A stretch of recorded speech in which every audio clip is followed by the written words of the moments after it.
जय हो जीत बंदन महाराज। जय हो जीत बंदन महाराज। जितना लोग भूखल बा उतना लोग अपना बाबू लोग खातिर भूखल बा, वो लोग के रक्षा करे भे जीत बंदन महाराज। सबके बाबू लोग के रक्षा करे।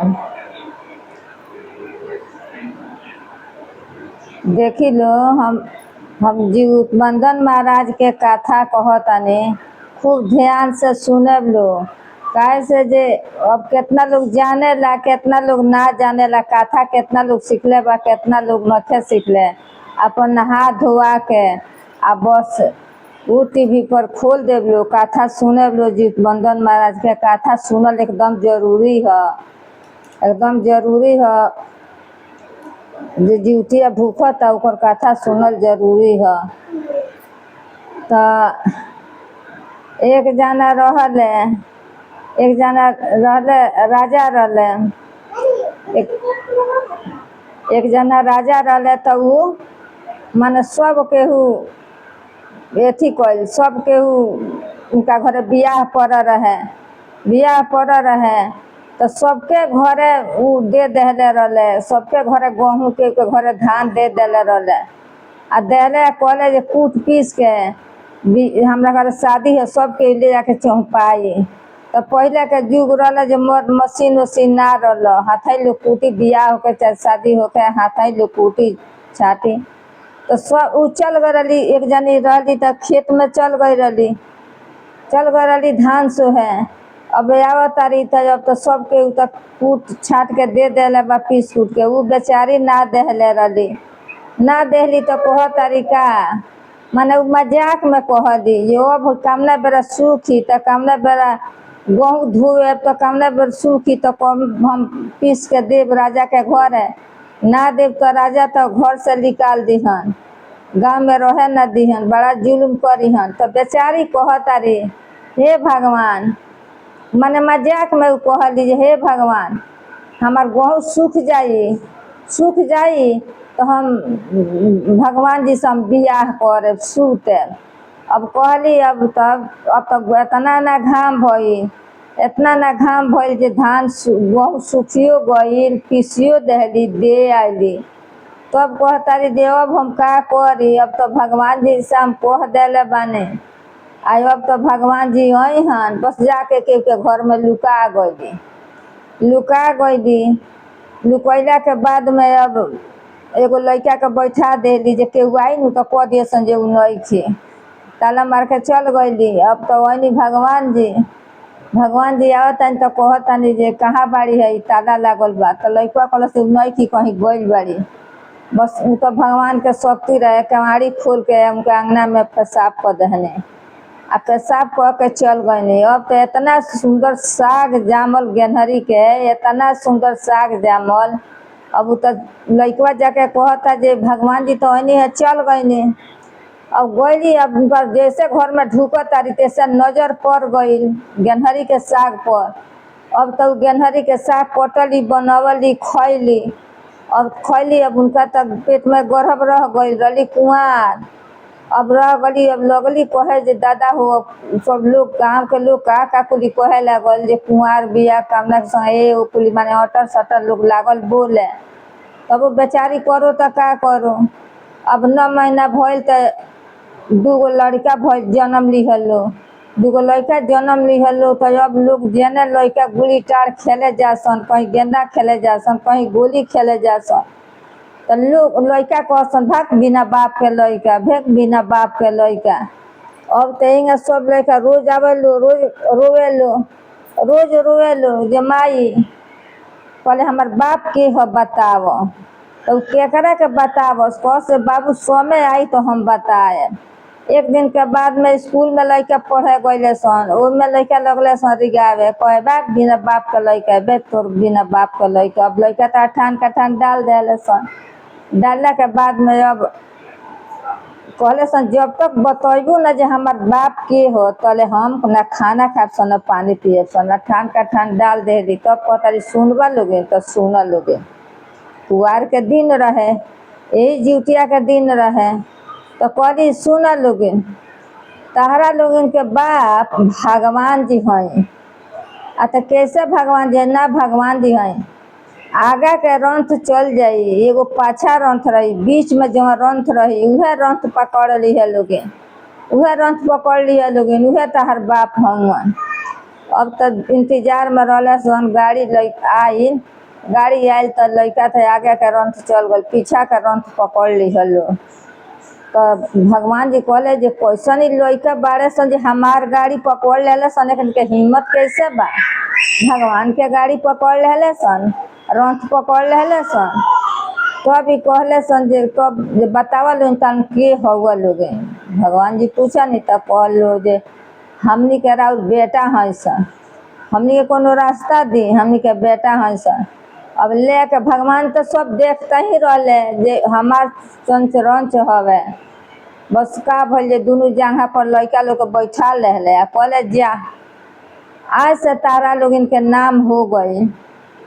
आय तान के नाव एगो जना के जीवत नाव धैले, आ एक जना के जीवत बंधन नाव धैले। जीवत बंधन तो उहे लोग जीवतिया पहनेला, आ उहे लोग एक जना के जीवत तो लोग जीवतिया करेला।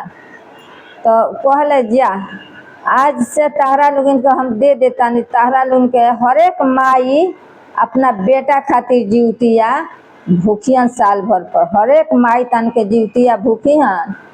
आ हर एक माई के बेटा के तारा नु रक्षा करी है लोगिन, रक्षा करी है लोगिन।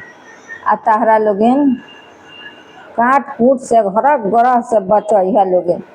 तो उहे आई लो आ उनकर भगवान मने नाम दे देले, तो अब लोग साल भर में जीवतिया करता। उन्हीं के दिन जे कहीं कांड होता कौनो तो लोग कह देता जा तहर माई खर जीवतिया कैले बाड़ी, जा तहर माई कबे से लोग जीवतिया करे लागल, जा तहर माई खर जीवतिया कैले बाड़ी। उहे ह सबके बाबू के जीत बंधन महाराज रक्षा करस। जितना माई लोग भूखल बालो, माई बहिनी बेटी पतो सबके जीव बंधन महाराज रक्षा करस बाबू लोग के, सबके बाबू लोग के। जय हो जीत बंधन महाराज, गोड़ लागतानी हे जीत बंधन महाराज। आई एक जनी आवरी रहले, एक जनी आवरी रहली तो उनका एके गो बेटा रहे, एके गो बेटा रहले। आ वो बुढ़िया रहली, बूढ़ हो गई रहली।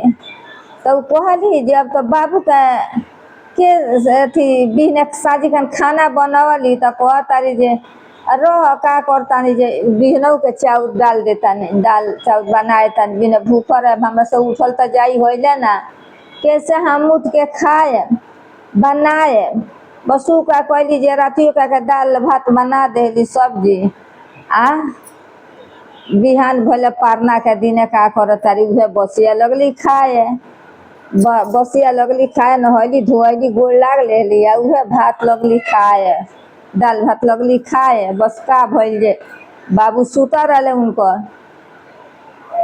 अब जइए कवर खास तइए बे सांपवा ली ले, जइए कर खास तइए बे उनका बाबू के सांपवा ली ले। आधा लील घोले रहे सांपावा, अब थोड़े से आवरी भात रहे खाए के, सब खा गले रहती तो सपवा लील घाली। कले जीत बंधन महाराज कहले जे रे अब तो नाश होई, ए बुढ़िया तो नाश करती है, बेटा खातिर जीवतिया भूखल बिया, आ वही बेटा को सरफ लीलता।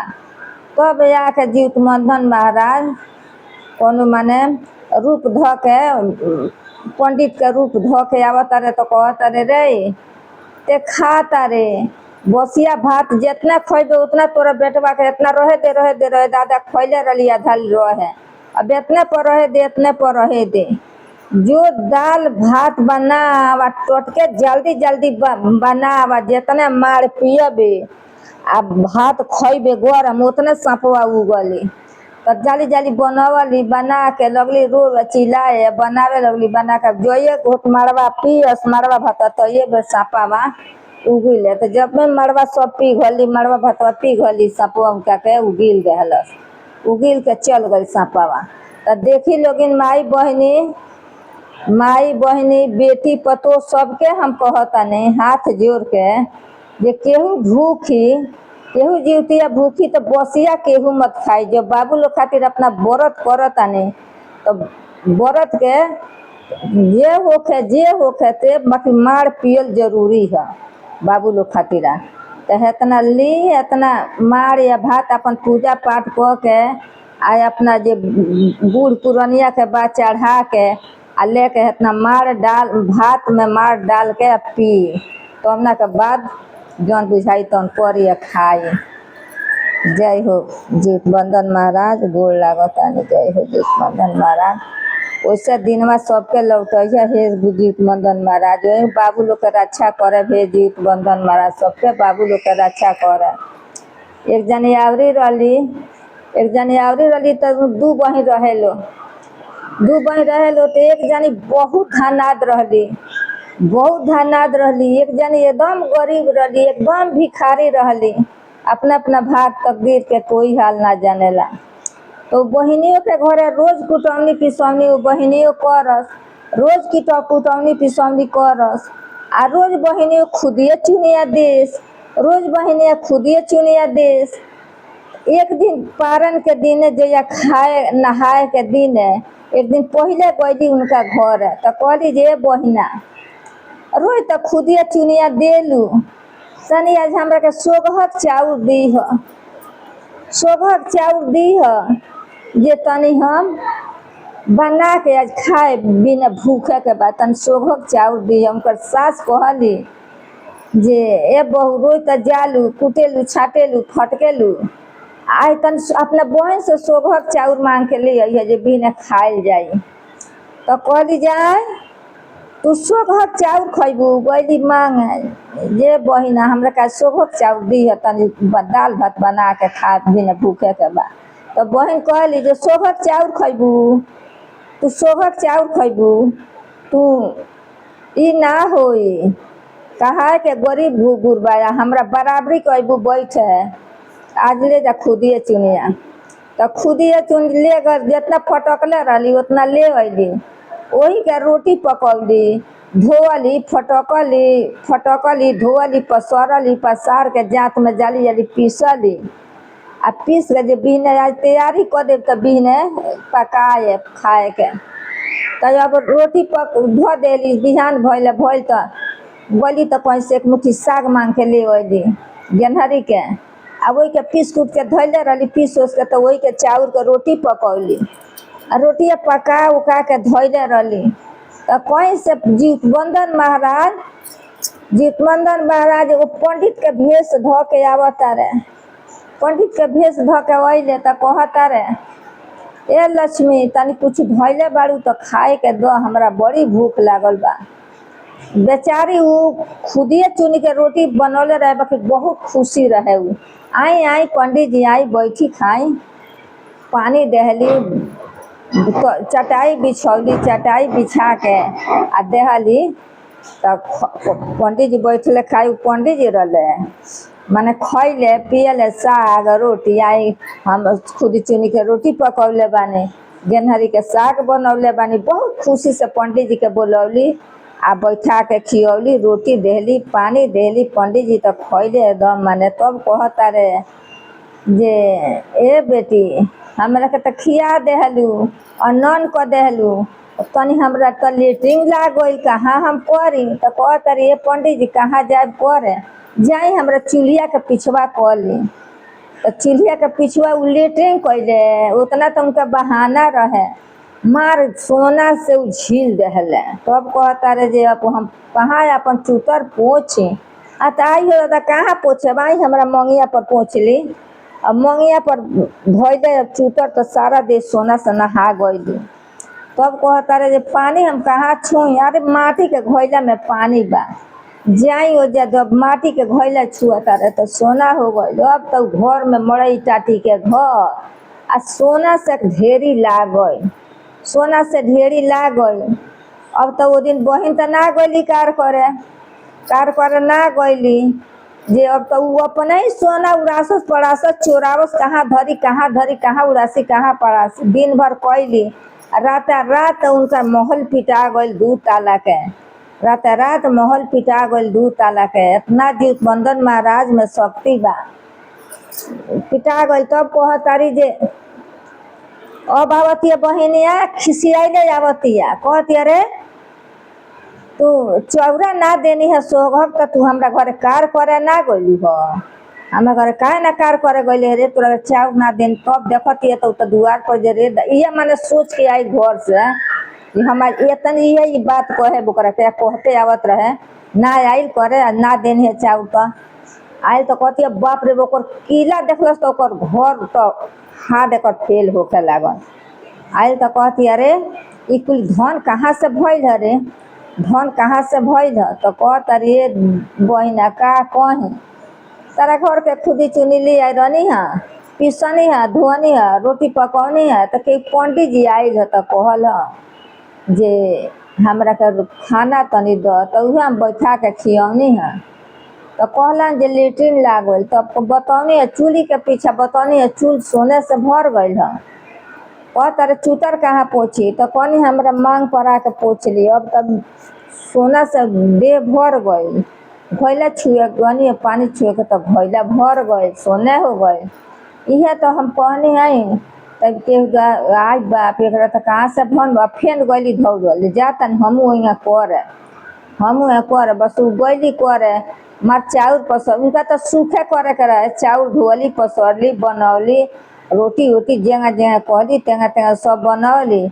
आ बनावला के बाद में फेन आवत रे जीत बंधन महाराज के घर है तो कहत रे जे लक्ष्मी के तनी हमरा के कुछ बनौले बड़ी तो दो ना, तो कहत रे जे आई आई आई आई अरे रोटी पकौले बानी खुदी चुनी के गेनहरी के साग बनौले बानी बस गईली गईले तो कहत रे जे कहाँ हमरा लेटिन लागल कहाँ करी, तो करी जाई हमरा पीछा हमरा चूल्ही के पीछा उ तो लेटिंग से भर गए, लेटिंग से भर गई बेचारी के सोभक चाउर खातिर तरसत रहे, लेटिंग से भर गई। तब कहता रे जे कहाँ अपन चूतर पोछे तो मंगिया पर तो नहा गई गंदे से नहा गई, तो कहता रे कहाँ जाई जाई हमारा चूतर कहाँ धोम हमरा माटी के घैली बा धोली उहो लेटिंग से भर गई। लेटरिंग लेटरिंग अब तो उठावत उठावत उनकर दिन भर रात भर बीत गई रोबे ना करे, वो जैसे उठावत से जैसे रोबे ना करे। तो बाबली तो बहनिया के बड़ी गाड़ी लगली देवे हाँ ते झूठे कहता रे तो कहलस जे बहना तू सुखे कैलू हो या हम दुखे कैनी है, तू सुखे कैलू तो कहाँ से हो फेन अली लगली झगड़ा झुगड़ी करे फेंकते रह गली वो रोबे ना कैल। तो सब दीदी बहनी से कहता ने सब माई से बेटी से दुनिया में जे सब बात सब के औरत जितना लोग भूखता उतना सब केहू केहू सब बंदर महाराज सबके दिन लौटावस सब लोग के दिनवा वैसने लौटो आ ओकरे पीछे हमरो दिनवा लौटो वही बाकी केहू खाई तो पहले चाउर के रोटी आ गेनहरी के साग ना चाउर के तो मड़ुआ के रोटी पहले खुदी चुनी के रोटी खा के साग तब अपन जे बनल बच्चे खाई सबके भगवान दिन वैसे ही लौटावस जीत बंधन महाराज। आ फिर एक जनी रही दू बहन चिल्हो सियारिन रहे लो तो जे चिल्हो रही तो बड़ी नेत धर्म से उ जीवतिया करस तो उनकर जियत पोख हो गई। आ सियारिन रही तो भूखलो रह तब जा शमशान घाट में तो हड्डी उड्डी ले के मोना में धो देस आ दोनों बहन लोग ही सुते लो एक घर में बियाह भई रहे तो कटर कटर कटर कटर खास तो कहली सियारिन चिलो कहली जे का ए बहिना अरे आज जीवतिया के पर्वो के दिन आज तू हड्डी चबावत आरू वैसन तहार मुहता जीत बंधन महाराज तार लड़का होता तो नखसन जियत आ तू जीत बंधन महाराज के व्रत करत आरू आ तू हड्डी चबावत आरू तो ना ए बहिना हम हड्डी नहीं चबावत खटिया पर सुतल बानी हेने घूमतानी तो पट पट बाजता पार्टी हेने घूमतानी तो पट पट बाजता पार्टी। तब कहली जे ऐसे मत कर तू तार तो है बहिना हम तो जीवतिया करतानी आ तबो हमर जीत बंधन महाराज हमरा पोख हमार मारा छा कर देले बड़े तो वह कहली जे नेम टेम से करब कर तोरो जियत धार हो जाई। आ तब लगली माने बड़ी बहिनिया बोलस तो लगली कहे जो अब ना हम हड्डी खाए, जीवतिया भूखल बानी हम हड्डी घोसन नाश होता। बहन समझावली तो लगली नेत धर्म से करे तो उनहु के जीत बंधन महाराज जियत क दहले, जियत को क दहले, लवटा दहले। आ इनहु के लवटा दहले। तो देखी लोगिन बहन लोगिन अब जे जीवतिया करता अब नेत धर्म से करो, बिहाने उठो, अपन नहा धोआ के पूजा पाठ करो, जवन बनल होखे तवन पहले मारे पूजा पाठ कर के पहले इतना मार या भात लेके पहले खाई। तना के बाद से अपन छपनो भोग लागल बनल होई तो अपन छपन भोग लगाई या खाई। पहले ही मार इतना पिए के बा। आ भूखे के दिने है तना कबो खुदी चुनी के रोटी, चाउर के रोटी होखे, मड़ुआ के रोटी होखे, इहे खा के भूखे के बा। पहले इहे खा के भूखे के बा। आ पारन के दिन पहले इहे करे के बा, अपन पूजा पाठ कर लेहनी, पूजा पाठ कर के नहा धोआ के खाना उना बना के पूजा पाठ कर के इतना मार पसा के मार भात लेके खाई। भगवान जीत बंधन महाराज के गोड़ लागो तनी, हे जीत बंधन महाराज सबके जियत धार का बनाए।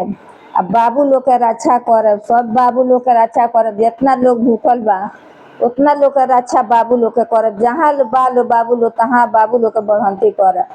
उहे जे नइखे जानत, जे नइखे कथा सुनत, ई टीवी पर खोल ली, पार्वती देवी के नाम से चैनल बा, अपन खोल के 5 गो कथा सुन ली जीत बंधन महाराज के।